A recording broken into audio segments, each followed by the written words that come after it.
कैसे करें? रात्रि में सभी सोए, एकमात्र पुत्र था, दासी को भी पता नहीं चलने दिया और इस सीताबाई नाम की स्त्री ने रात्रि में सोते हुए जाए सुत विष लेके दियो है और अपने पुत्र को विष देकर के मार दिया। ये भक्ति की अटूट निष्ठा है, अति भक्ति है भक्तिमान की। इस चरित्र में अपने पुत्र को विष देकर के मार दिया और मृतक उस पुत्र के संग में ही रात्रि में वहीं पर बैठी हुई है, ना रो रही है ना तिलक रही है। और जैसे ही प्रातःकाल गई वहां के प्राण रोए की बिल्कुल है। प्रातःकाल जब देखा कि घर के सदस्य सब जगने लगे हैं, रोना धोना आरंभ कर दिया, खूब रोई। और जब रोना आरंभ किया तो घर के सभी परिजन वहां पर एकत्रित, सब भूमि गिरे आनी डूब भयो जात ही हो, सभी एकत्रित होकर के पूछने लगे क्या हुआ। पति देव भी आए, ससुर भी आए, सभी आकर के वहां पर रोते हैं और गिरते हैं। एकमात्र पुत्र के प्राण चले गए, लेकिन सीताबाई रो तो रही है लेकिन हृदय बड़ा प्रसन्न है, अंदर से अति प्रसन्न है। इतना दृढ़ विश्वास है कि जब मेरे गुरुदेव आएंगे, संत भगवान आएंगे तो मेरे पुत्र को जीवित कर देंगे। तो रो तो रही है, बाकी सबको देखती है कि बोली अतुलाए एक चीजें जो उपाय जो पे। जब सभी को जी भर के रोते हुए देखा, सीताबाई ने कहा कि ये तुम्हारा पुत्र जीवित हो सकता है, कीजिए जो उपाय है। एक उपाय है इसके लिए। और जब यह कहते हैं कि उपाय है तो सभी रोना बंद करते हैं, पूछने लगे कि किस उपाय से इसके प्राण वापस आ जाएंगे, जल्दी बताओ। सभी को व्याकुल देखती है और जब व्याकुल देखा तो सीता ने भी कह दिया कि जो पे जाए पिता मेरे कियो बार, कि अगर हमारे यहां पर संत किसी प्रकार से यहां पर आ जाए, उस उपाय को मेरे पिता ने अनेकों बार किया घर पर रह करके। ऐसी औषधि है मेरे पिता के पास में, और वही औषधि का सेवन अगर यहां पर करा जाए, कहे सोई करे दृढ़ भरग लाए। सभी ने कहा जो तुम कहोगे मुझे करने के लिए तैयार है। तो हमें क्या करना चाहिए? सीताबाई के मुख से निकल जाए संतिन को कैसे हो, कि संतों को लेकर के आओ। ससुर ने पूछा कि संतिन को कैसे हो, कि संत कैसे होते हैं? क्या कोई औषधि होती है जिसे बाजार से लेकर के आए, कोई जड़ी बूटी होती है जिसे लेकर के आए और इस बच्चे को देकर के इसके प्राण बचाए जाए? तो संतिन को कैसे हो, कौन है ये संत? अब मृतक पुत्र पड़ा हुआ है, सीताबाई बता रही है कि संतों को लेकर के आओ, और घर वाले पूछ रहे हैं कि संत कैसे होते हैं, क्योंकि संत कभी देखे नहीं है। शास्त्र की दृष्टि में तो जिसने वेद धारण कर लिया, तिलक चंदन धारण कर लिया, बस वही संत है, अन्य कोई परिभाषा नहीं। और जब यह कहा कि संत कैसे होते तो सीताबाई ने बताना किया कि पूछो चेरी नाम लियो है, पूरा का पूरा बता दिया। जिसने वेद धारण कर रखा है, जिसने तिलक चंदन लगा रखा है, गड्डी बांध रखी है, बस वही संत है। जाओ लेकर के आओ। कहां मिलेंगे?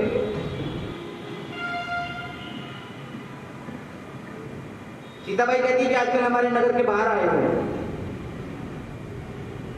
सभी ने एक मुक्त होकर के कहा कि चलो जल्दी चलो, और जब जाने के लिए लगते हैं कि चलियो ले लिवाए चेरी बोलाए सिखायो, जब जाने लगे तो कहते हैं, सीताबाई कहती है कि उनको ऐसे लेने नहीं जाना है, संत ऐसे नहीं आते, चलियो ले लिवाए। जैसे जाने लगे तो समझाना आरंभ करती है कि बोल में सिखाए दियो, देखी के धरनी परी पाए कहीं लीजिए, कि पालकी लेकर के जाओ।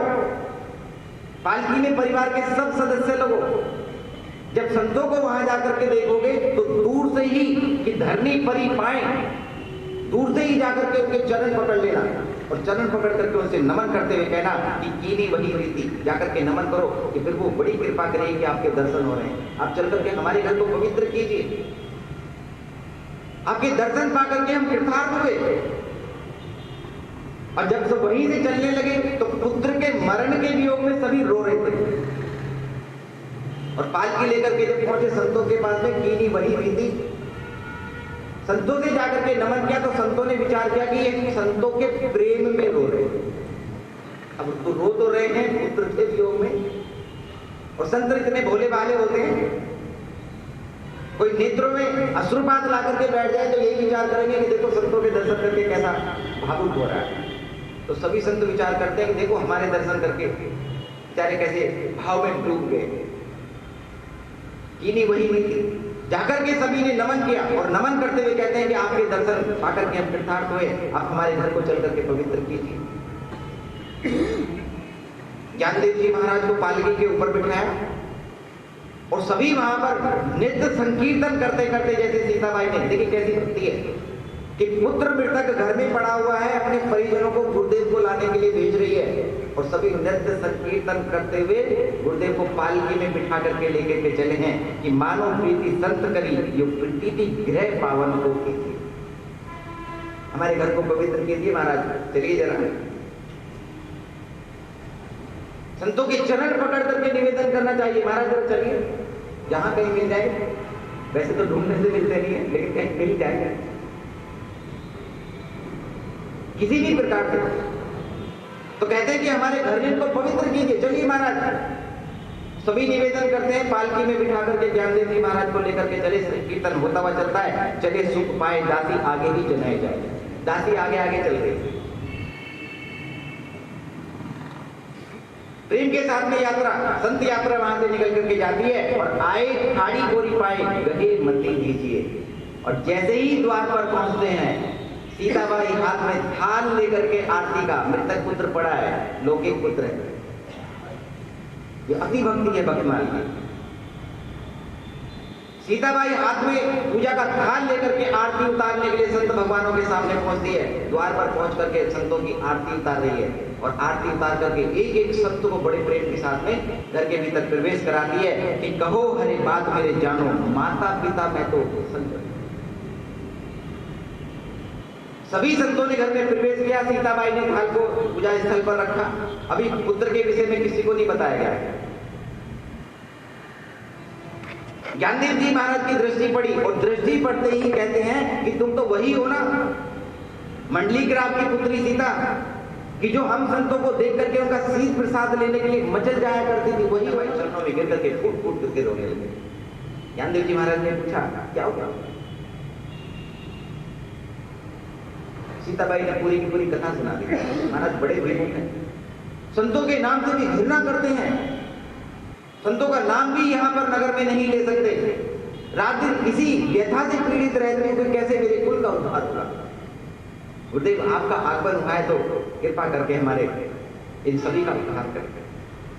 प्रेम के साथ में सभी को वहां पर बिठाया, सभी संत भगवान वहां पर बैठ जाते हैं और जब यह देखा कि सीताबाई ने संतों का आगमन अपने घर में कराने के लिए अपने ही पुत्र को विष दे करके मार दिया है तो रीझ ही गए संत, सारे के सारे संत रीझ गए।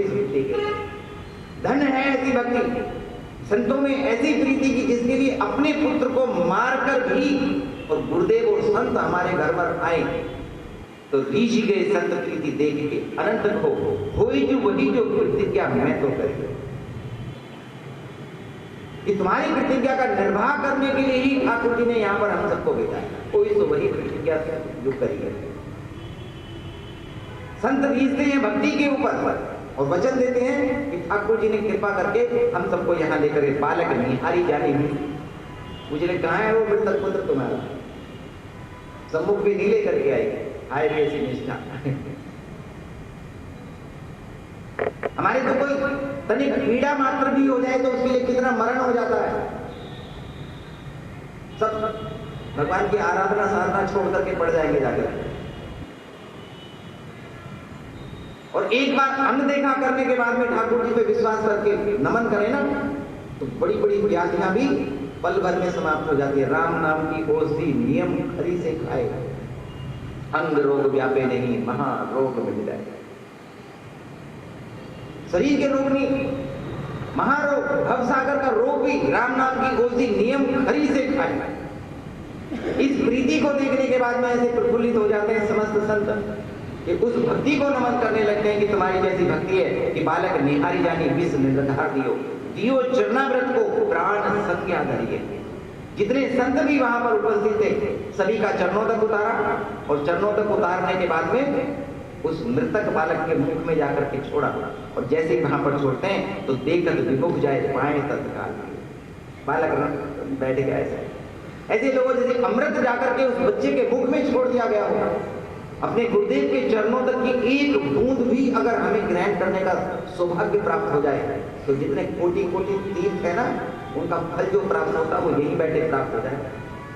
परम पूज्य प्रातः स्मरणीय उड़िया बाबा जी महाराज बताया करते थे वृंदावन में, प्रातःकाल जब हम स्नान इत्यादि करने के लिए जाते हैं तो प्रथम 4 लोटा जल गुरुदेव के नाम का स्मरण करते करते ऐसे ऊपर से छोड़ दो, 4 लोटा जल, चारों तीर्थ वहीं पर पूर्ण हो जाते हैं।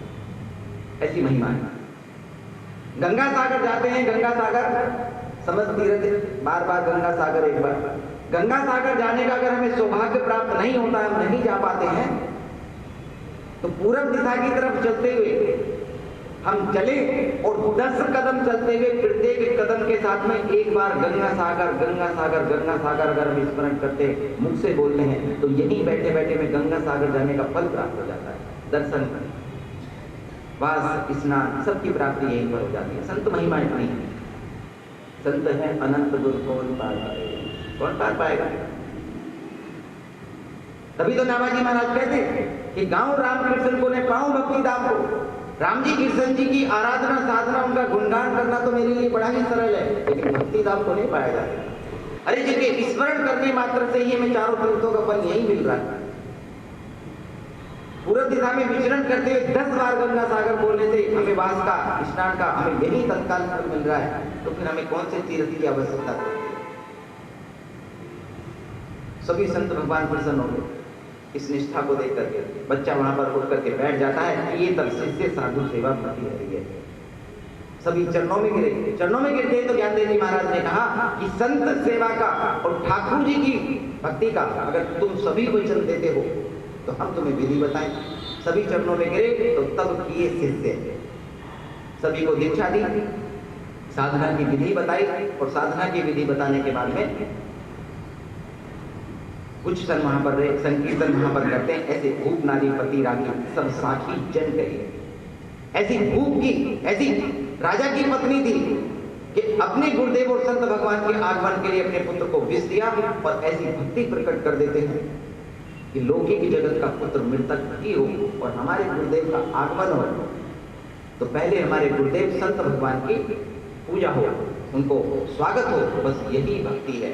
और जब प्रथम भक्ति कर संतन कर संगा जब हम यहाँ से आरंभ करते हैं तो अन्य भक्ति हमें स्वतः ही प्राप्त होती चली जाती है। तो यतन प्रियतन करें, अपने गुरुदेव को नमन करें, संतों का अपने जीवन में आगमन करें तो कभी ना कभी कोई ऐसा मार्ग अवश्य मिलेगा कि जिसके कारण से हमारे ठाकुर जी आपके जीवन में आएंगे और आपको इस मनुष्य शरीर को प्राप्त करने का लाभ भी प्राप्त होगा। बोलिए श्री सद्गुरुदेव भगवान की जय। ऐसे ही हमारे ठाकुर जी हैं कि अपने भक्त के लिए आकर के गवाही भी देते हैं। हम सभी जानते हैं एक हमारे भगवान है साक्षी गोपाल भगवान, द्वारिका के पास जब दर्शन करने के लिए जाते हैं तो साक्षी गोपाल भगवान के भी दर्शन होते हैं। साक्षी गोपाल भगवान की कथा कि भगवान ये आएगा। एक बार तीर्थ यात्रा का नियम बनाया कि चलो तीर्थ यात्रा करने के लिए चलते हैं और दोनों ही ब्राह्मण गोड़देशवासी विप्रता की कथा सुनो।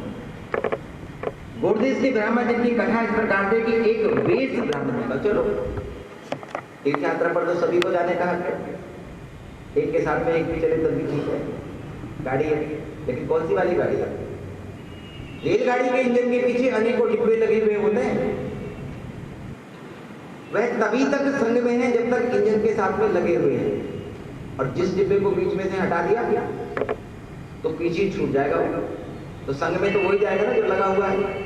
भगवत प्राप्ति भी उसी को होगी जो गुरुदेव के संग में अंतिम समय तक लगा हुआ है। कुछ समय लगने के बाद में सेवा अर्चना करने के बाद में कहने लगो कि महाराज बस हो गया, तो जहां हो गया ना वो इसलिए समझता वहीं पर हो गया। छोटे ब्राह्मण ने कहते हैं कि महाराज हम आपके साथ में यात्रा पर चल रहे हैं। वृद्ध ब्राह्मण ने कहा चलो, दोनों के दोनों चले और फिर आए वन, और फिर आए वन से मतलब वृंदावन। पहले वृंदावन गए, जाने के बाद में अन्य तीर्थों पर गए, फिर फिरी आए, फिर लौट करके वृंदावन आए।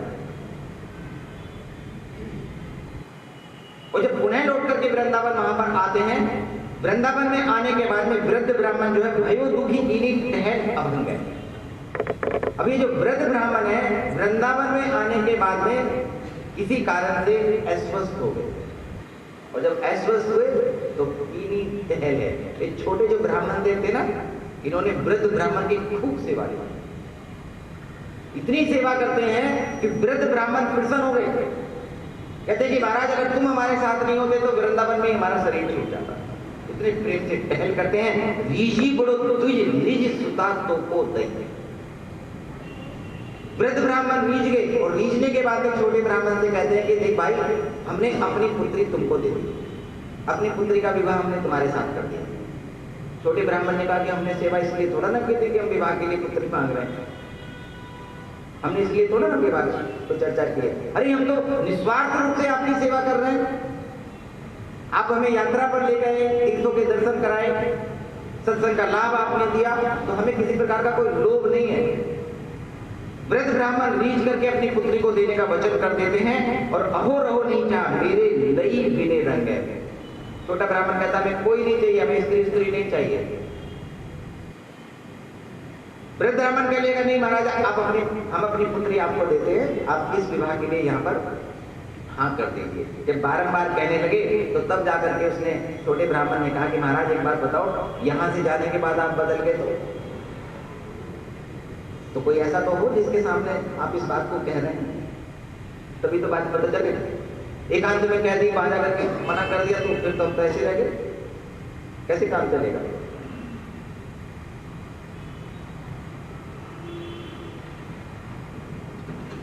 एक बार द्रौपदी ने अर्जुन से ना कमल पुष्प मांग लिया। कमल पुष्प को लेने के लिए अर्जुन जा रहे हैं, और जब वन में जाकर के घुसे ना, तो उस वन में भीमसेन जी महाराज, हनुमान जी महाराज वहां पर बैठे हुए थे। क्षेत्र कमल दल लेने के लिए गए, द्रौपदी की इच्छा पूर्ण करने के लिए। और जैसे ही वहां पर प्रवेश करते हैं तो हनुमान जी महाराज बैठ करके राम राम जप रहे थे ऐसे करके। अर्जुन के मुख से निकल गया कि महाराज आप कौन है। हनुमान जी महाराज ने कहा कि हम राम भक्त हनुमान है। तो तुम कौन हो? तो हम वीर अर्जुन है। जब अर्जुन ने ये सुना कि हनुमान जी महाराज है तो मुख से निकला, अच्छा तो तुम ही हो हनुमान जी महाराज। वो पुल बनाया था ना, सेतु निर्माण किया गया था। अरे बोला राम जी को इतने पत्थरों को लाने के लिए, इतनी वानर सेना को लगाने की कौन आवश्यकता थी? राम जी चाहते तो अपने बांध से ही पुल बना करके सब चले जाते, उसमें से निकल के। इतना परिश्रम करवाया। हनुमान जी महाराज ने कहा बड़े बड़े वीर वहां पर बानर थे, एक एक बानर। पता चलता कि कोई ऐसे जा रहा है और जाने के बाद में ऐसे नीचे हो गया तो अर्जुन के मुख से निकला तो फिर फायदा क्यों है? तो धनुर्धर होने का। जो पुल का निर्माण करे उसके बाद वो टूट करके गिर जाए तो क्या फायदा हुआ ऐसे? अरे अगर उस समय पे हम राम जी के साथ होते तो अपने बाणों से ही पुल का निर्माण कर देते, किसी सेना को कोई परिश्रम करने की आवश्यकता नहीं होती। हनुमान जी महाराज कहते हैं अर्जुन बड़े बड़े वीर थे उस समय पे, बाणों का पुल काम नहीं करता, जो राम जी की कृपा का पुल था। अर्जुन कहने लगा नहीं हम बनाते तो बन जाता, हम तो बना दो, अभी बना दो। तुम्हारे बनाए हुए पुल के ऊपर अगर हम चलकर पार हो गए तो हम हार गए, और अगर नहीं पार हो पाए तो पुल टूट करके गिर गया तो तुम हार गए। बदले में क्या हारोगे? अर्जुन ने कहा कि यदि मेरे बनाए हुए पुल को आप पार करते हैं और टूट गया तो मैं चिता बना करके अपने प्राणों को यहीं पर समाप्त कर दूंगा, और अगर नहीं टूटा तो आप क्या करोगे? हनुमान जी महाराज ने कहा कि जीवन पर्यंत तुम्हारी रक्षा करते रहेंगे। महाभारत का युद्ध हुआ था तो देखा नहीं था पताका के ऊपर कैसे बैठे हुए।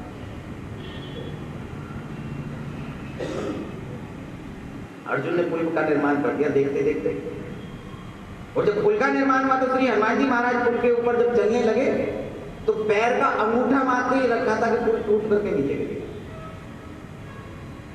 झरझरा करके पूरा पुल टूट।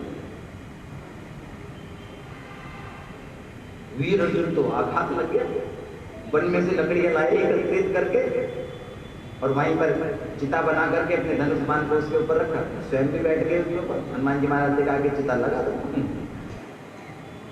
और तभी भगवान श्री कृष्ण को पता चला कि हमारा भक्त तो ऐसे ही काम करता रहता है। पहुंच गए, एक बटुक भगवान बन के पहुंच गए। और जाकर के कहते हैं कि ये दोनों वीर क्या कर रहे हो यहाँ पर। हनुमान जी महाराज कहते हैं कि अर्जुन है ये, पराजित हो गया, अपने प्राण दे रहा है यहाँ पर। भगवान श्री कृष्ण ने पूछा कि ये किस बात पर पराजित हुए। जब उन्होंने पुल बनाया और पुल बनाने के बाद में यहाँ पर हम जाने लगे तो टूट गया। भगवान श्री कृष्ण बड़े रूप में कहते हैं कि इसका प्रमाण क्या है कि किसने पुल बनाया और तुम पुल के ऊपर चढ़े। तो यहाँ पर कह रहे हैं कि साक्षी देख गोपाल, प्रमाण क्या है। दो व्यक्ति किसी कार्य को करते हैं, तीसरा देखने वाला नहीं है, तो पता कैसे चलेगा कौन पराजित हुआ और कौन विजयी हुआ। भगवान श्री कृष्ण ने कहा कि इसने पुल बनाया, तुम पुल के ऊपर चढ़े, पुल टूट गया, इसका कोई भी साक्षी नहीं है। वीर अर्जुन पुनः पुल का निर्माण करे, तुम पुनः उसके ऊपर से जाओ, हम साक्षी रहेंगे और तब हम निर्णय करेंगे। अर्जुन ने कहा नहीं, हम पराजित हो गए, हम जलने के लिए जा रहे हैं। भगवान कहते हैं अर्जुन कोई बात नहीं, एक बार और करके दिखा दो, क्या होगा। अर्जुन ने पुनः पुल का निर्माण किया। भगवान ने कहा कि चलो हनुमान जी अब आप जाओ, पार करके दिखाओ। अब हनुमान जी महाराज पहले तो पुल टूट गया था, दृढ़ विश्वास था कि पुल पुनः टूट जाएगा, और आज हनुमान जी महाराज ने पुनः अपने चरण रखे, दूसरा चरण रखा, पुल सुरक्षित, धीरे धीरे चलकर 100 योजन के पुल को पार कर गए, फिर वापस भी आ गए। आश्चर्य हुआ, ये क्या हो गया। पहले भी अर्जुन था, पहले भी हम ही थे, अब की बार पुल का निर्माण हुआ है तो पुल सुरक्षित है, हम भी ऐसे पार हो गए। ठाकुर जी ने प्रेरणा दी, नीचे को झांक करके देखा ना, तो ठाकुर जी ने कच्छप रूप धारण करके नीचे से पुल को सहारा दे रखा। हम सभी को ठाकुर जी सहारा दे करके रखे हुए, वरना कभी कभी डूब चुके हुए। ऐसे झांक करके देखा, और जब ऐसे देखा कि नीचे कच्छप भगवान है तो पल भर नहीं लगी पहचानने में। हनुमान जी महाराज को चरणों में नमन किया, प्रभु बड़ी कृपा की कि आपने आकर के दर्शन दिए, हमने उसकी लाज बचाई है। ठाकुर जी ने इशारा किया, अर्जुन को मांग लो जल्दी से। अर्जुन ने कहा कि आप पराजित हुए तो वचन दो। हनुमान जी महाराज कहते हैं कि वचन दिया कि जब जब ये पुकारोगे तभी तब आकर के मैं तुम्हारी रक्षा करूंगा। और जब महाभारत का युद्ध होता है ना, तो भगवान श्री कृष्ण ने कहा था कि हनुमान जी को बुला लो। जब कर्ण तीर चलाता था ना, तो अर्जुन को तो ऐसे भाग जाता था पीछे के लिए। हनुमान जी महाराज का स्मरण किया, आए तब जाकर के रक्षा हो। वृद्ध ब्राह्मण के सामने भगवान को साक्षी मान करके वृद्ध ब्राह्मण ने कहा कि मैं भगवान को साक्षी मान करके तुम्हें वचन देता हूं कि अपनी पुत्री का विवाह और घर जाने के बाद में तुम्हारे साथ कर दूंगा। यह वचन दिया गया। वचन देने के बाद में दोनों प्रतिपाल करोड़ों कुल ग्राम धाम पूजियो सो कृतज्ञ, दोनों ही लौट करके वहां से वापस आए। और आने के बाद में छोटे ब्राह्मण ने आकर के कहा कि महाराज अपनी पुत्री का विवाह हमारे साथ कर दीजिए। और जब वृद्ध ब्राह्मण ने अपने परिजनों को आकर के वहां पर कहा कि हमने विवाह का वचन दिया, विवाह कर दीजिए, तो सभी घर वाले वृद्ध ब्राह्मण के ऊपर कुपित होने लगे।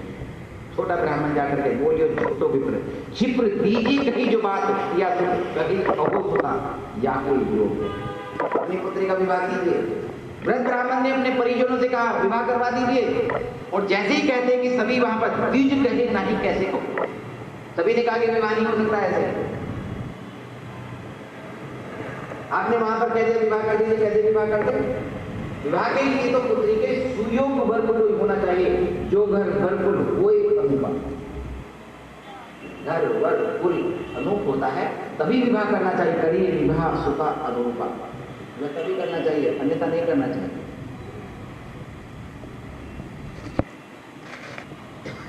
वृद्ध ब्राह्मण कहता है कि कहो कैसे कहें, अरे कैसे मना करें,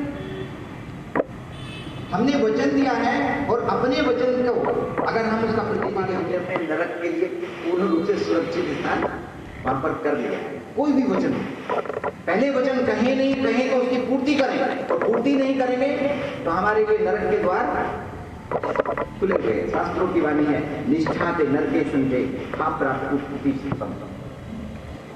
हम किसी भी प्रकार से अगर अपने वचन का निर्वाह नहीं करते हैं तो सीधे सीधे नरक में जाते हैं। तो विप्र कहते हैं कि मैं कैसे कहूं, और जब यह कहा कैसे कहूं तो परिजन कहते हैं कि मैं तो देर कहूं, कहो भूली भयो विधाको प्रयोग।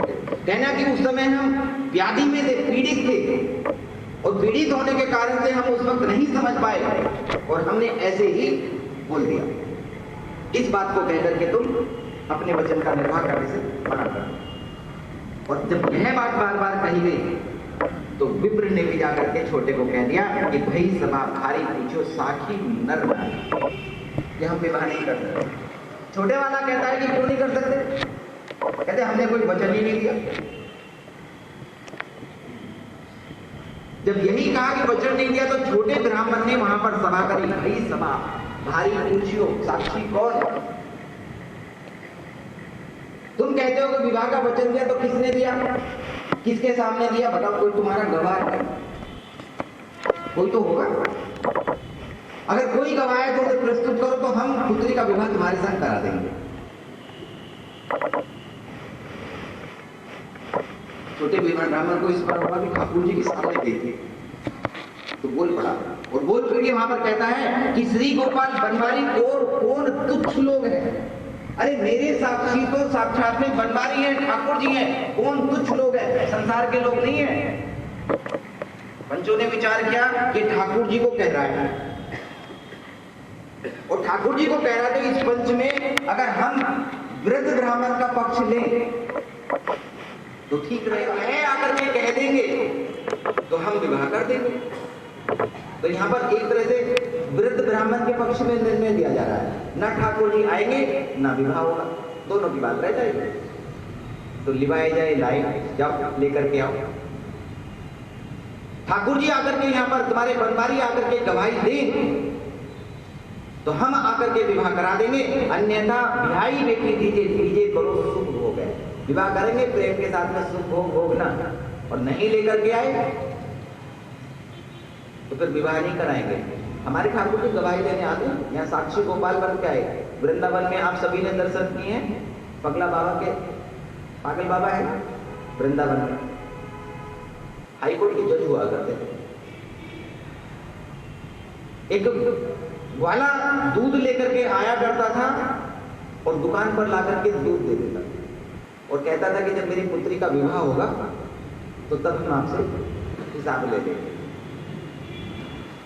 दूध देने के बाद में बिहारी जी के मंदिर में जाता था और जाकर के कहता था कि मैं दूध दे आया। बस यही दो वार्तालाप होते, अनेकों वर्षों तक दूध देता रहा। और जब पुत्री बड़ी हो जाती है, विवाह की चर्चा चलने लगी, तो यह ग्वाल गया वहां पर और जाने के बाद में कहता है कि महाराज जरा हमारा हिसाब कर दीजिए। उसने कहा कि तुमने हमारे साथ में कौन सा व्यापार किया जो हिसाब कर दीजिए? ग्वाल ने कहा नित्य प्रतिदिन दूध दे देते महाराज, आप हमारे सामने लाल बही में लिख देते हमारे सामने, तो हमने आपसे कोई व्यापार नहीं किया, आपने हमें कोई दूध नहीं, जाओ यहाँ से। अब क्या करें? ठाकुर जी के पास गए, ठाकुर जी से जाकर के कहा तो पृथ्वी उत्तर तो कुछ नहीं मिला। बेटी का विवाह तय हो गया, लौट करके वापस घर आए और घर में जब यह बात बताई कि दुकान वाले ने धन नहीं दिया है, तो पूरा का पूरा परिवार दुखी होकर के बैठ गया। किसी ने सलाह दे दी, भैया अदालत में चले जाओ, और कोई बात नहीं है। पहुंच गए, जाने के बाद में वहां पर केस की सुनवाई होने लगी। प्रथम दिन में जज साहब ने पूछा कि तुम्हारा कोई गवाह है? दोनों पक्षों को बुलाया गया। दुकान वाला कहता है कि मुझे किसी प्रकार का कोई व्यापार नहीं किया गया, और ये दूध वाला कहता है कि मैंने इसको नित्य प्रतिदिन दूध दिया। कोई गवाह है? स्मरण हुआ और हम ठाकुर जी को जाकर के कहते थे, व्यक्ति के मुख से निकला वो बाके बिहारी है ना, वो मेरे गवाही है। जज साहब ने ऑर्डर दिया, बाके बिहारी के नाम पर सम्मन जारी कर दो। सम्मन जारी हो गया। एक व्यक्ति सम्मन लेकर के बाके बिहारी पहुंचे और जाकर के गोसाई जी को देने लगे सत्य कथान। गोसाई जी ने कहा कि बाबू से ठाकुर जी को ही तुमने पक्षकार बना दिया, लगा दिया। और जब सम्मान वाला जाने लगा तो विचार किया कि सम्मान की विधि है कि किसी कारण से अगर कोई नहीं लेता है तो घर के बाहर चिपका दो, यह भी कोई विधि होती होगी। अब बाके बिहारी के बाहर मंदिर पर उसको चिपका दिया और वहां से वापस चला गया। और जब दूसरी तिथि आई तो जज साहब ने पुकारा, लीलानंद ठाकुर नाम है जज साहब का। पुकार करके कहते हैं कि अपने गवाह को पेश करो। एक व्यक्ति आवाज लगाने वाले ने द्वार पर जाकर के कहा कि भाग्य बिहारी हाजिर हो। तो पहली आवाज लगाई, दूसरी आवाज लगाई। अब सेठ को तो पता था कि भाग्य बिहारी नहीं आने वाले, भाग्य बिहारी ऐसे थोड़ा ना आते। और जब तीसरी आवाज लगाई जाती है तो एक 14-15 वर्ष से बालक वहां पर प्रकट हुआ और आने के बाद में कहता है कि महाराज मेरा ही नाम भाग्य बिहारी है।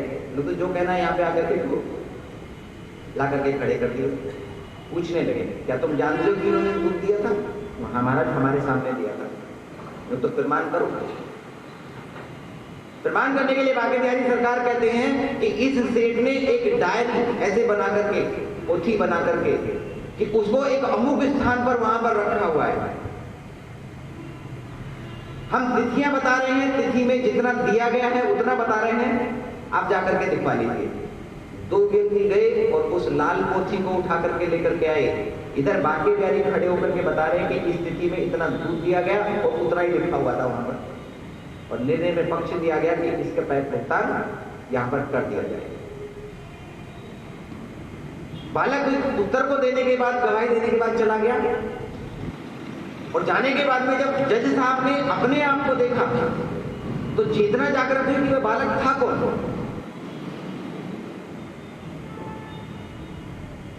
उन्हें कहा कि ढूंढ करके लाओ। और जब ढूंढने के लिए गए तो पूरे प्रांगण में ढूंढने के बाद भी वहां कोई नहीं मिला। शीघ्रता से घटना घटित हुई और एक क्षण में लीलानंद ठाकुर जी को लगा कि यह तो साक्षात ठाकुर जी ही यहाँ पर आए थे। और वहीं बैठे बैठे निर्णय लिखा कि भुगतान किया जाए और साथ के साथ वहां पर त्याग पत्र लिखा और वहीं से सीधे वृंदावन धाम चले गए। जीवन पर्यंत वृंदावन में रहे, कभी लौट करके घर वापस नहीं गए। संतों का झूठन प्रसाद खाया करते थे। जो संत भगवान पत्थर में से फेंक दिया करते थे उसको बीनते थे और बीनने के बाद में ठाकुर जी को भोग लगा करके तब पाया करते थे। सभी संतों ने निर्णय किया और निर्णय करने के बाद में कहा कि यह लीलानंद ठाकुर नित्य प्रति जिस संतों का शीत प्रसाद पाता है तो अब इसको संतों का शीत प्रसाद नहीं मिलना चाहिए। तो आज क्या किया कि संतों ने भोजन ही नहीं पाया और इस प्रकार से 4 बज गए। लीलानंद ठाकुर जी महाराज का हृदय इतना पुलकित होने लगा, भूख के कारण व्याकुल होने लगा और विचार करते हैं कि क्या ठाकुर जी आज मुझे भोजन नहीं मिलेगा। 4 बजे जाकर के भोजन पाया और जब झूठी पत्तले फेंके ना तो तब जो है लीलानंद ठाकुर जी महाराज ने थोड़ा तो पत्तलों में छोड़ा ही ना कुछ भी,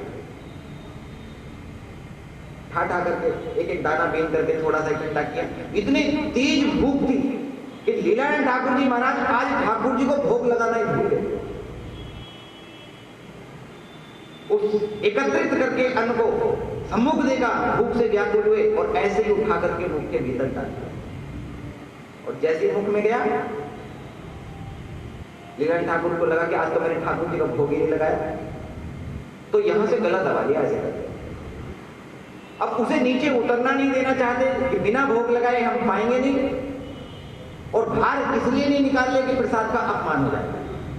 और धीरे धीरे दबाते चले गए तो ऐसे लगा कि जैसे प्राण अभी चले ही जाएंगे, ऐसे दबा रखा था। ठाकुर जी ने देखा कि आज मेरा भक्त इस प्रसाद के लिए अपने प्राणों को देने के लिए तैयार है, तो साक्षात में प्रकट हो गए। और प्रकट होने के बाद में कहते हैं कि इस भोजन को, इस अन्न को तुम भीतर ग्रहण कर लो। लीलानंद ठाकुर जी महाराज ने कहा कि आज हमने भोग नहीं लगाया और बिना भोग लगाए आपको ये हम पा रहे हैं तो अपने उदर में नहीं जाने देंगे। ठाकुर जी ने कहा तो इसे निकाल करके मुख से निकालो और निकाल करके हमें भोग लगा दो, फिर पा लेना। लीलानंद ठाकुर जी महाराज कहते हैं कि वो तो मेरा झूठा हो जाएगा और मैं अपना झूठा आपको भोग कैसे लगाऊंगा। ठाकुर जी ने मुस्कुरा करके कहा कि रोजाना अमनिया का भोग लगाते हो, रोजाना अमनिया पवाते हो, अरे निकालो भोग लगाओ बात। ऐसे ही बातें क्या करते थे, ऐसे कार्य क्या करते थे। इस कारण से लीलानंद ठाकुर जी महाराज जी धीरे धीरे संत समाज में पागल बाबा के नाम से ख्यात हो गए। और यही पागल बाबा ऐसा सिद्ध हुए कि एक स्थान पर रहते थे, 10 जगह जाकर के भंडारा पा करके आया करते थे। बोलिए भगवंत भगवान की श्री बांके बिहारी लाल की। तो सभी कहते हैं कि गवाही लेकर के आओ। अपने बनवारी को लेकर के आओ, तुम्हारे बनवारी आकर के गवाही दे, बिहाई दीजिए बेटी लीजिए, करी सुख हो गए। प्रेम के साथ में अपना जीवन यापन करना। छोटे ब्राह्मण ने कहा ठीक है, ठाकुर जी को लेकर के आ रहे हैं, तब तक बेटी का विवाह नहीं कर देना कहीं पर।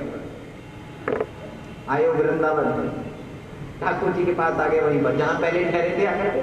ठाकुर जी के पास आयो वृंदावन, बनवासी गोपाल जूसो बोलियो।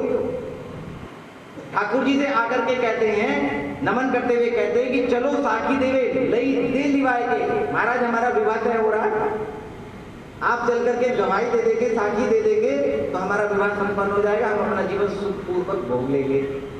तो हम आपको लेने के लिए चलियो, चलो साखी देवे, हम आपको लेने के लिए चलो। ऐसी जाकर के कह दिया। अब ठाकुर जी ऐसे कहने से चल थोड़ा देंगे महाराज जी को, अभी कहा करके चल दो। ठाकुर जी ने तो दृष्टि उठाकर भी नहीं देखा, नीचे चरणों में बैठा है। बीते गयो याम तब बोले श्याम सुंदर जू। प्रातः काल में पहुंचे, राजभोग समाप्त हो गया, संध्या होने को आई और बैठे हुए और बार बार कह रहे ठाकुर जी चलो हमारा विवाह रुका जा रहा है, चल करके जरा थोड़ी साखी दे दो। इतने प्रेम से इतने भाव से कह रहे बोले श्याम सुंदर जू। तब जाकर के भगवान श्याम सुंदर के मुख से निकलता है कि प्रतिमा नैन चले। अरे प्रतिमा चलती थोड़ा ना कि कह रहे हो कि चल करके गवाही दे दो, वाणी सुनाई पड़ी। और जब यह कहा कि प्रतिमा नहीं चलती है तो छोटे ब्राह्मण के मुख से निकला तो पे बोलो क्यों भाई, तो क्या प्रतिमा बोलती है? चलती नहीं है तो बोलती है क्या? अरे जब बोलती है तो चलती भी होंगी, तो चलो। ठाकुर जी तो चतुर के सामने चतुर नहीं चलती। कलम सिर्पण कर रहे थे मथुरा के पंडे का, जब राम जी के विवाह की चर्चा हो रही थी, चतुरता थोड़ा बैठे। अब भक्त है तो भक्ति के सामने ठाकुर जी की चतुरता नहीं चली और ठाकुर जी विवश हो गए। विवश होकर के कहते हैं कि लगे जब संग युग शेर भोग दो। हम तुम्हारे साथ तब चलेंगे जब तुम हमें 2 शेर भोग एक समय में देने का वचन करो। हमारे ठाकुर जी बड़े खवैया हैं। हाँ, थोड़ा सा भोग कभी किसी घर में तो सुना, अपने राम जी जाते हैं कथा में तो कहते हैं कि महाराज मिश्री का ही भोग लगा दिया। काहे लगा दिया भैया? तो महाराज वो हम अभी प्याज लहसुन खाते हैं ना, तुम प्याज लहसुन का भोग नहीं लगा सकते ठाकुर जी को, तो मिश्री का हमने दूध का भोग लगा दिया। अरे जब तुम्हें इतना समझ है कि ठाकुर जी हमारे प्याज लहसुन नहीं खाते हैं तो फिर तुम्हें क्यों खाते हो? तुम्हारी पूर्ति अन्न से होती है और हमारे ठाकुर जी की मिश्री और दूध से पूर्ति हो जाएगी। अरे ठाकुर जी खवैया कह रहे हैं, देख लो। ठाकुर जी कह रहे हैं कि 2 शेर का भोग एक समय में लगाते हो तो हम तुम्हारे साथ चलें। भोग धरो रंग आधे आधे पाओ, और भोग लगने के बाद में आधा तुम पा लेना, आधा हम पालेंगे। चलो नुपुर बजाएंगे, हम तुम्हारे साथ चलने के लिए तैयार हैं। लेकिन एक बात ध्यान रखना कि हम तुम्हारे साथ साथ चलेंगे, तुम पीछे पलट कर नहीं देखो। अब ठाकुर जी इतने सुंदर हैं कि पीछे पलट कर देख ले और पता चले कि उन्हीं के रूप सौंदर्य में डूब करके रह गए। तो ठाकुर जी ने चेताया कि संग में चल रहे हैं पर पीछे पलट कर मत देखना। ब्राह्मण ने कहा कि हमें कैसे पता चलेगा? पीछे पीछे तुम, हमें कैसे पता चलेगा? हम आगे आगे चल रहे, तुम पीछे पीछे चल रहे हो, हम कैसे पता चले? और ऊपर से कहते हो कि हमें देखना नहीं। तो ठाकुर जी कहते हैं कि नुपुर बजाए थे, मेरे पैरों की नुपुर की ध्वनि तुम्हें सुनाई पड़ती रहेगी, बस यही पहचान है कि मैं पीछे पीछे चल रहा हूं। एक भक्त ने तप किया, तप करने के बाद ठाकुर जी को प्रसन्न किया। ठाकुर जी ने कहा मैं सदैव तुम्हारे संग रहूंगा, चिंता मत करो। तो हमें कैसे पता चलेगा कि संग में रहोगे? ठाकुर जी कहते हैं कि देख लिया करो कि बगल में चरण चिन्हों के प्रकट होते रहेंगे, तो हम बगल में जब देखोगे कि चरण चिन्ह प्रकट हो रहे तो समझ जाना कि हम तुम्हारे संग चल। अब एक समय आया कि उस भक्त के जीवन में संकट उत्पन्न हो गया प्रारब्ध के अनुसार। जब संकट उत्पन्न हुआ तो बगल में पलट करके देखता है तो चरणों के चिन्ह जो है नजर नहीं आते। तो मन में विचार करता है कि ठाकुर जी ने भी धोखा दे दिया। ठाकुर जी ने कहा था कि जब संकट आएगा तो मैं सदैव सुख में दुख में साथ में रहूंगा, और आज मेरे ऊपर संकट आया तो चरण चिन्ह नजर ही नहीं आते। तो इसका मतलब ठाकुर जी भी दुख में छोड़कर चले गए। कुछ समय के बाद में शुभ काल आरंभ हुआ और जब पलट करके देखा तो फिर पुनः चरण चिन्ह प्रकट होने लगे। भक्त ने मन में विचार किया कि देखो कैसे हमारे ठाकुर जी दुख में छोड़ कर चले गए और पुनः सुख प्रकट हुआ तो पुनः प्रकट हो गए। तो भक्त ने भगवान को उल्हाना मारना आरंभ किया, ठाकुर जी अरे दुख में छोड़कर चले गए और अब सुख के दिन आए तो पुनः प्रकट हो गए। ठाकुर जी ने मुस्कुरा करके कहा कि दुख में नहीं तेरे साथ था। भक्त कहता है कि दुख में आप मेरे साथ थे तो फिर आपके चरण चिन्ह क्यों नहीं प्रकट हो रहे थे, वहां तो हमारे प्रकट होते थे। ठाकुर जी ने मुस्कुरा करके कहा कि जब तेरे ऊपर दुख का काल आया ना, संकट आया, तो उस वक्त मैंने तुझे उठा करके अपने कंधे के ऊपर बिठा रखा था और जो चरण चिन्ह तुझे नजर आते थे वह तो मेरे नजर आते थे, तेरे तो थे ही नहीं। बोली भगवत्सल भगवान जय। तो ठाकुर जी कहते हैं कि मेरे नुपुर की धमनी सुनाई पड़ती रहेगी, बस यही पहचान है। और ठाकुर जी वृंदावन से चले उड़ीसा के लिए, गोड़ देश के लिए, पैदल पैदल चल रहे हैं। आगे आगे ब्राह्मण देव चल रहे हैं, पीछे ठाकुर जी चल रहे हैं और धुनी तेरे कान पर है, पीछे ठीनी खान। ध्वनि को सुनते हुए चलता है ब्राह्मण देव, बड़ा निश्चित होकर के चल रहा है कि ठाकुर जी मेरे पीछे पीछे चल रहे हैं। और गांव में पहुंच गए, वही ठोर कहीं पे सुनाई गई। गांव के बाहर पहुंच गए और गांव के बाहर पहुंचने के बाद में मन में विचार आया कि अब तो गांव आए गए तो एक बार ठाकुर जी को देख ले। ठाकुर जी के दर्शन की लालसा को भक्त नहीं छोड़ पाया। गांव के बाहर आने के बाद में करे वही ठोर, पीछे पलट कर देगा, ठाकुर जी वहीं खड़े हुए। दर्शन करके तृप्त हुआ, तृप्त होने के बाद में कहता ठाकुर जी चलिए गवाही दे दीजिए। ठाकुर जी ने कहा हमने तो पहले ही कहा था कि जहां हम रुक जाएंगे आगे नहीं बढ़ेंगे, तो अब हम यहीं रुके कि कहीं ले सुनाए के जाओ और सबको यहीं बुला करके लेकर के आओ, यहीं लेकर के आओ। अब हम नहीं कहीं जाने वाले, यहीं पे ले आओ। यह ब्राह्मण देव गांव में गए, गांव में जाने के बाद में सभी को कहीं ले सुनाएंगे, सभी को बता दिया ठाकुर जी गवाही देने के लिए आए, गांव के बाहर हैं, चल करके मिल लो और विवाह करा दो। सभी गांव वाले एकत्रित होकर के आए। गए दिन गांव कहीं निकुसो चिताए रहे। गांव के बाहर आकर के ठाकुर जी विराजमान हो गए। आगे जाने के लिए स्पष्ट मना कर दिया। ब्राह्मण देव जाकर के गांव में गए, जाकर के कहते हैं कि भैया हमारे ठाकुर जी आ गए और चल करके मिल लो। सभी ग्रामवासी वहां पर आए। लावो जो लिवावे कहो आप देखो। ठाकुर जी को देखा तो गांव के सारे ब्राह्मण कहते हैं कि अपनी पुत्री का विवाह मैं इसके साथ करूंगा।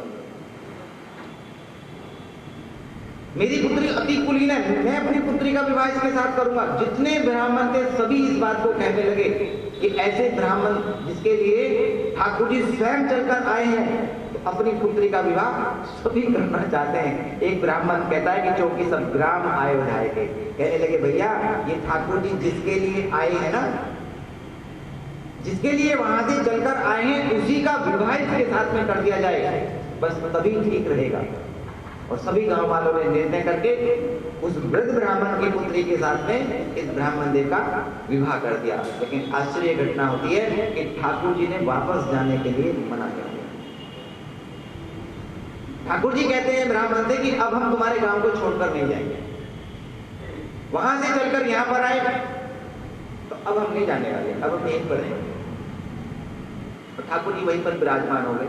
जब ठाकुर जी वहां पर विराजमान हुए तो वहां के राजा ने इस बात के लिए सुना, भूप सुख ढेरी दियो अब सब बजाएंगे। राजा को इस बात का पता चला तो राजा ने आकर के वहां पर मंदिर का निर्माण करवाया और ठाकुर जी के समस्त प्रकार के भोग की व्यवस्था राजा ने वहीं पर आकर के कर दी। कहते हैं कि अब ठाकुर जी हमारे हैं, यहीं पर रहेंगे, समस्त प्रकार के सुख संतान वहीं पर प्रदान करते जाते हैं और ठाकुर जी बड़े प्रेम के साथ में वहां पर वास करने लगे। अब एक दिन क्या हुआ, जगन्नाथपुरी के एक राजा गोपाल भगवान के दर्शन करने के लिए आए। जब गोपाल भगवान के दर्शन करने के लिए आए तो गोपाल के दर्शन करने के बाद में इतने मोहित हुए, कहते हैं कि ठाकुर जी कभी हमारी जगन्नाथपुरी में भी पधारिएगा। जब ब्राह्मण देव की सहायता आई तो ठाकुर जी ने मना कर दिया, अब हम नहीं जाएंगे। राजा दर्शन करने के लिए आए तो रूप सौंदर्य को देखने के बाद में ऐसे प्रसन्न हो जाते हैं कि हाथ जोड़ के नमन करते हैं, तो कहते हैं कि ठाकुर जी कभी हमारे यहाँ भी आकर के दर्शन दीजिए, पधारिएगा हमारे यहाँ भी। भगवान ने कहा कभी की कौन सी बात है, अभी चलो, अभी चलो। बाद में किसने देखा है? और यही हमारे भगवान उस राजा के संग में जगन्नाथपुरी पहुंच गए। और जगन्नाथपुरी पहुंचने के बाद में राजा ने जगन्नाथ भगवान के बिल्कुल बगल में गोपाल बनवारी को विराजमान करवा दिया। अब दो भगवान, पहले से जगन्नाथ भगवान है और गोपाल भगवान बगल में आ गए। राजा ने समस्त प्रकार के भोग की व्यवस्था वहां पर करी। और जो भोग की व्यवस्था करते हैं तो जितना भी भोग 56 प्रकार का अर्पण किया जाता है ना, तो गोपाल बनवारी तो अरे वृंदावन के खवैया, जैसे ही भोग अर्पण होता था तो जल्दी जल्दी सारा का सारा स्वयं खा जाते थे। वैसे भी अतिथि बनकर आए थे। और जगन्नाथ भगवान देखते रहे थे, कढ़ी और भात बस इतना ही छोड़ते थे। पहले दिन जगन्नाथ भगवान ने विचार किया कोई बात नहीं, मेहमान खा लेना। तो 56 प्रकार का भोग लगता है, उसमें से कढ़ी भात ही जगन्नाथ भगवान को खाने के लिए मिली। दूसरे दिन भोग लगा तो गोपाल बनवारी फिर चट कर गए। जगन्नाथ भगवान को सोचने का मौका ही ना मिला। और जब तीसरे दिन भी ऐसे हुआ तो जगन्नाथ भगवान का मुख मलिन हो गया। पंडित पुजारियों ने देखा तो पूछने लगे प्रभु क्या हुआ? पूरी बात बताई, हमें खाने के लिए नहीं मिल रहा 2-3 दिन से। जाकर के सूचना दी राजा को। राजा ने आकर के पूछा, और जब यह पता चला कि जगन्नाथ भगवान को आजकल भोग नहीं मिल रहा है और ये हमारे जो मेहमान भगवान है गोपाल बनवारी ये सब खा जाते हैं, तो हाथ जोड़ करके नमन कहा कि ठाकुर की चिंता नहीं करो, ज्यादा भोग लगेगा आज के बाद में। तो राजा ने ज्यादा भोग लगवाना शुरू कर दिया। अब हमारे गोपाल बनवारी ठहरे गोवर्धन के खवैया। आज भी जब भोग अर्पण किया गया तो गोपाल बनवारी ने जल्दी जल्दी सारा भोग खा लिया और जगन्नाथ भगवान आज भी देखते ही रह गए। और नतीजा क्या हुआ कि जगन्नाथ भगवान ने गोपाल बनवारी के साथ में बातचीत करना बंद कर दिया। जो साक्षी गोपाल बन करके आए ब्राह्मण के यहाँ पर और आज यहाँ पर रहते हैं भगवान के संग में, तो जगन्नाथ भगवान ने बात ही करना बंद कर दिया। और जब बात बंद करना बंद किया तो गोपाल बनवारी ने विचार किया कि लगता है कि हमारे यहाँ रहने से इनको कष्ट हो रहा है, तो अब हम यहाँ नहीं रहेंगे। रात्रि में ही मंदिर छोड़कर चल दिए। जब रात्रि में चुपके से निकले तो तब जगन्नाथ भगवान ने राजा को जाकर के दर्शन देकर के कहा कि गोपाल रूठ कर जा रहे हैं, मना लो जल्दी से, हमसे रुष्ट होकर के जा रहे हैं, मना लो जाकर। राजा दौड़ करके आए और आकर के चरण पकड़ लिए ठाकुर जी के। और चरण पकड़ करके कहते हैं कि प्रभु आप छोड़कर मत जाइए यहाँ से। जगन्नाथ भगवान पर कुछ दूरी पर है साक्षी गोपाल,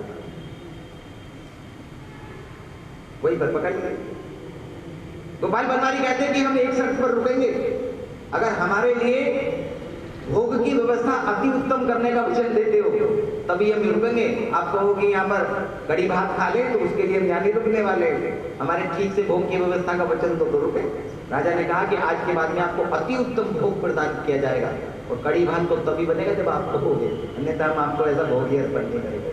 तब से हमारे ठाकुर जी वहीं पर विराजमान है और राजा ने वहीं पर मंदिर बना करके दिया और वही साक्षी गोपाल हम सभी को दर्शन दे करके बड़े सभी को आनंद विभोर सभी को करते हैं। एक बार रानी दर्शन करने के लिए गई साक्षी गोपाल, ठाकुर जी की आभा प्रतिभा को देखने के बाद में मन में विचार कर दिया कि काश हम ठाकुर जी को नासिका पहनाना चाहते हैं, अर्पण करना चाहते हैं, नासिका मणि। रानी ने पुजारी से कहा, पुजारी जी जरा हमें कल ठाकुर जी को नासिका मणि पहनानी है, जरा देखो। पुजारी जी ने कहा कि देखो हमारे ठाकुर जी के नाम में छिद्र नहीं है। रानी उदास हो गई, विचार करती है कि अगर ठाकुर जी की नासिका में यहाँ पर छिद्र होता तो हम नासिका मणि देते तो हमारा मन प्रसन्न हो जाता। रात्रि में जाकर के दर्शन दिए ठाकुर जी ने। रानी से कहते हैं कि मेरी मैया यशोदा ने मेरी नाक जो है बाल्यावस्था में छेदन करवाया था, पुजारी को नहीं पता है। हाँ, पुजारी जी से कहते ना जरा ठीक से देख लेंगे और आप अपने भाव के अनुसार हमें नासिका मणि अर्पण करो। प्रातः काल आकर के रानी ने पुजारी जी से कहा, पुजारी जी ने आकर के देखा ना तो ठाकुर जी के यहाँ पर छेदी और ठाकुर जी ने उसको धारण किए बड़े प्रेम के साथ में। रानी प्रसन्न हो गई। ऐसे हमारे निराले ठाकुर जी हमारे गोपाल बनवारी वृंदावन से आए यहाँ पर गवाही देने के लिए, पहुंच गए जगन्नाथपुरी। लेकिन हमारी राधा रानी सरकार को अच्छा नहीं लगता। राधा रानी उदास रहती थी तो यही साक्षी गोपाल के एक पुजारी थे बिल्वेश्वर पंडित। बिल्वेश्वर पंडित के यहाँ पर जाकर पुत्री के रूप में जन्म दिया श्री सरकार ने। थोड़ी बालिका बड़ी हुई राधा रानी, तो गोपाल बनवारी खेलने के लिए आते थे। कभी अपने आभूषण, कभी उपरना, कभी कटिवस्त्र, ये सब कभी वही नाम भी राधा रखा गया, वहां छूट जाते थे। और कभी कभी बिल्वेश्वर पंडित की पुत्री के वस्त्र जो है ठाकुर जी गोपाल बनवारी के मंदिर में वहां पर मिलते थे, तो लोग चर्चाएं करते थे, ठाकुर जी आते हैं तुम्हारे यहाँ पर, तुम्हारी पुत्री जाती है ठाकुर जी के यहाँ पर।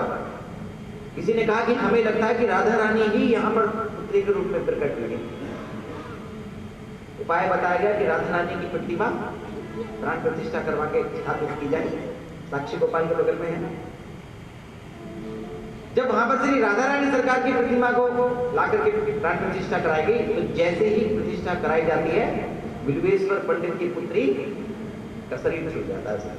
राधा रानी का वो वहां पर आकर के इतनी भाव हमारे हृदय में प्रकट हो जाता है, तो ठाकुर जी हमारे संग में आते हैं, खेलते हैं और अनेकों प्रकार की लीलाएं करके हम सभी भक्तों को तृप्त भी करते हैं।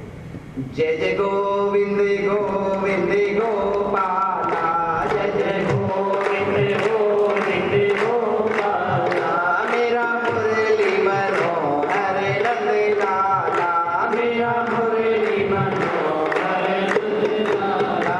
जय जय गोविंद गोविंद गोपाला, जय जय गोविंद गोविंद गोपाला, मेरा मुरली मनोहर नंद लाला, मेरा मुरली मनोहर नंद लाला। जय जय गोविंद मनोहर नंद लाला, मेरा मुरली मनोहर नंद लाला।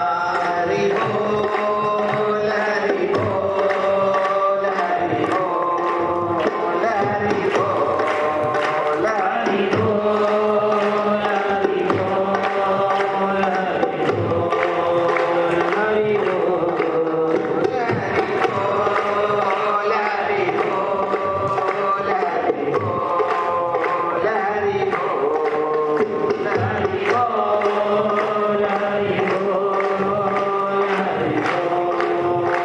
हरि बोल हरि बोल हरि बोल हरि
और संत ना होते जगत में तो जल जाता संसार।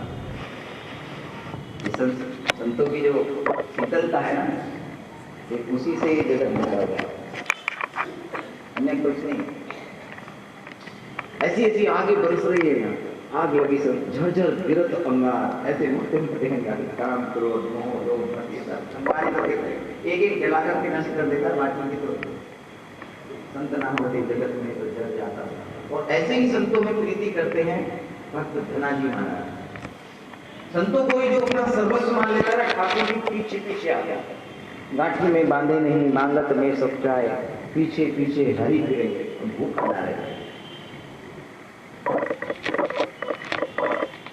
धना भगत संतों को अपना सर्वस्व मानते हैं। धन धना के भगत को बिन बीज अंकुर भय। धन है धना भगत का भजन कि जिसके कारण से बिना किसी बीज के ही और ठाकुर जी ने फसल प्रकट करी। नाभाजी महाराज कहते हैं कि धन धना के भजन को बिना बीज अंकुर भय। एक दिन भक्त धन्ना जी खेत पर बोने के लिए बीज लेकर के जा रहे हैं, गेहूं का बीज लेकर के जा रहे हैं। सामने से संत भगवान आ रहे थे। संत भगवान ने कहा कि भगत जी हम तो आपके घर जा रहे हैं।